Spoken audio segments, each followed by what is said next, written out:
আসসালামু আলাইকুম রহমতুল্লাহি ওয়া বারাকাতুহু। সম্মানিত দর্শকবৃন্দু, আমাদের একদম নিকটবর্তীতেই পবিত্র মাহে রমজান আমাদের একদম সামনে চলে এসেছে।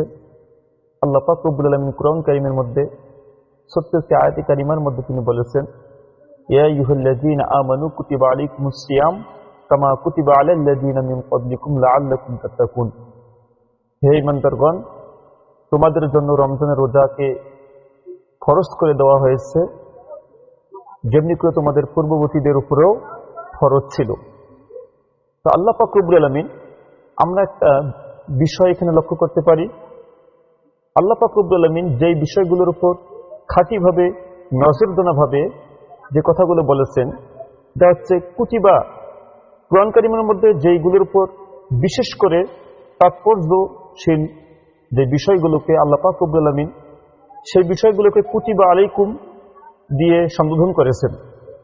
এখানে কুতিবা আলাইকুমুস সিয়াম, আল্লাহ পাক রব্বুল আলামিন বলেছেন কুতিবা মানে লিখে দেওয়া হয়েছে, রমজানকে আমাদের মাঝে লিখে ফরজ করে দেওয়া হয়েছে। শুধু মুখে মুখে এমনি এমনি বলে ফরজ করে দেওয়া হয়নি। তার মানে লেখার গুরুত্ব অনেক আছে। আল্লাহ পাক রব্বুল আলামিন লিখে দেওয়ার দিয়ে এই রমজানের তাৎপর্যটাকে, এর গুরুত্বটাকে আরো বেশি করে তিনি বুঝিয়েছেন। কারণ দেখবেন, আমরা যদি কেউ একটা জমি ক্রয় করতে যাই, ওটা যদি শুধু আপনি মুখে মুখে বলে দেওয়া হয় যে এই জমিটা আজকে তোমার, আমরা কিন্তু এটা কেউ কখনো বিশ্বাসও করব না, এবং বিশ্বাস করলেও এটা গ্রহণযোগ্য হবে না।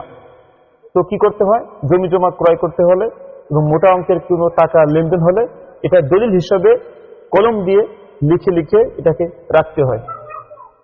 তো তার মানে লেখার গুরুত্ব অনেক বেশি, বলার চেয়ে লেখার গুরুত্ব অনেক বেশি। তো আমরা এই আয়াতে কারিমার দিকে লক্ষ্য করলে আমরা দেখতে পাই যে আল্লাহ পাক রব্বুল আলামিন কুতিবা আলাইকুমুস সিয়াম, তিনি আমাদের রমজানটাকে লিখে ফরজ করে দিয়েছে।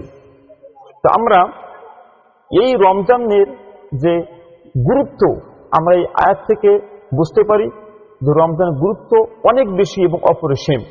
এজন্য এই আয়াতে কারিমার মধ্যে আল্লাহ পাক রব্বুল আলামিন বলেছেন কুতিবা আলাইকুমুস সিয়াম কামা কুতিবা আলাল্লাযীনা মিন ক্বাবলিকুম লাআল্লাকুম তাত্তাকুন, যাতে করে তোমরা তাকওয়াবান হতে পারো, আল্লাহ পাক রব্বুল আলামিনের ভয় ভীতি কলিজার মধ্যে লালন করতে পারো।